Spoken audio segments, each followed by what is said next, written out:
نحمده ونصلي ونسلم على رسوله الكريم اما بعد فاعوذ بالله من الشيطان الرجيم بسم الله الرحمن الرحيم انما يأمر بالعدل والإحسان آمنت بالله صدق الله مولانا العظيم ان الله وملائكته يصلون على النبي يا ايها الذين آمنوا صلوا عليه وسلموا تسليما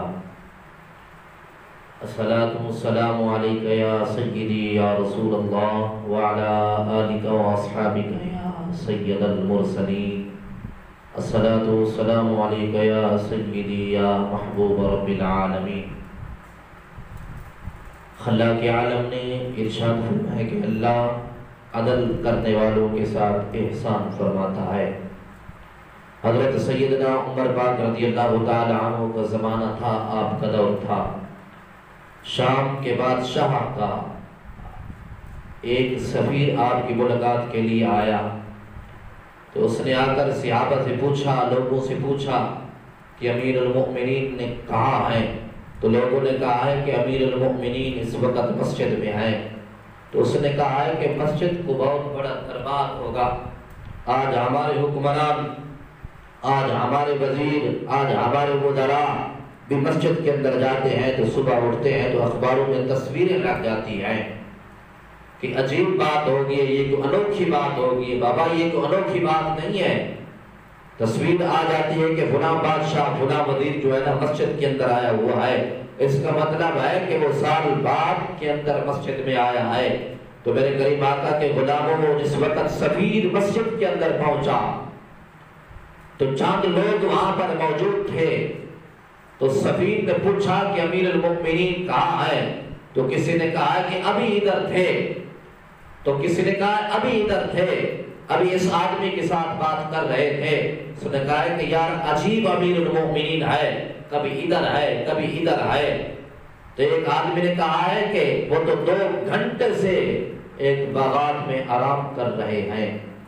وہ سفیر جس وقت گیا باغ کے اندر تو امیر المؤمنین آرام فرما رہے تھے. مسلمانوں کا بادشاہ آرام کر رہا تھا. آدھی دھوپ تھی، آدھا سایہ تھا اور سر مبارک کے نیچے کچی اینٹ تھی. اس کو تکیہ بنا کر حضرت عمر پاک نبی کا غلام بڑی آرام سے سو رہا تھا. تو وہ سفیر کہتا ہے کہ میں حضرت عمر پاک رضی اللہ تعالی عنہ کے قریب بیٹھ گیا اور میں حضرت عمر پاک رضی اللہ تعالی عنہ کے جسم سے کانپ رہا تھا. آپ کے در سے، آپ کی عظمت اور آپ کے مرتبے سے فرماتے ہیں کہ میں کانپ رہا تھا اور حضرت عمر پاک کے کردار سے میں کانپ رہا تھا.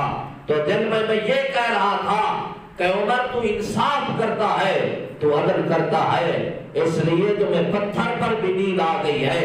ہمارے حکمران انصاف نہیں کرتے، ہمارے حکمران عدل نہیں کرتے، ان کو تو ریشم کے بستر پر بھی نیند نہیں آتی.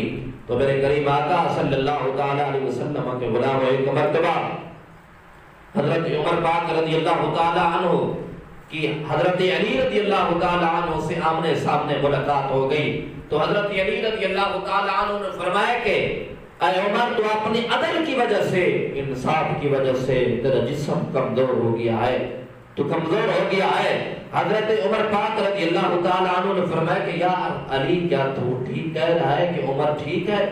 کیا میں واقعی ٹھیک ہوں؟ حضرت علی رضی اللہ تعالی عنہ نے فرمایا کہ ہاں عمر تو واقعی ٹھیک ہے.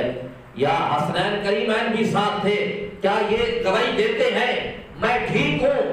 انت شہادو ان الحسنین کریمین، کیا یہ حسنین کریمین گواہی دیتے ہیں؟ تو حسنین کریمین نے عرض فرمایا کہ ہاں امیر المؤمنین کیا بات ہے آپ کی، آپ نے ممبر کا حق ادا کر دیا، آپ نے انصاف کا حق ادا کر دیا.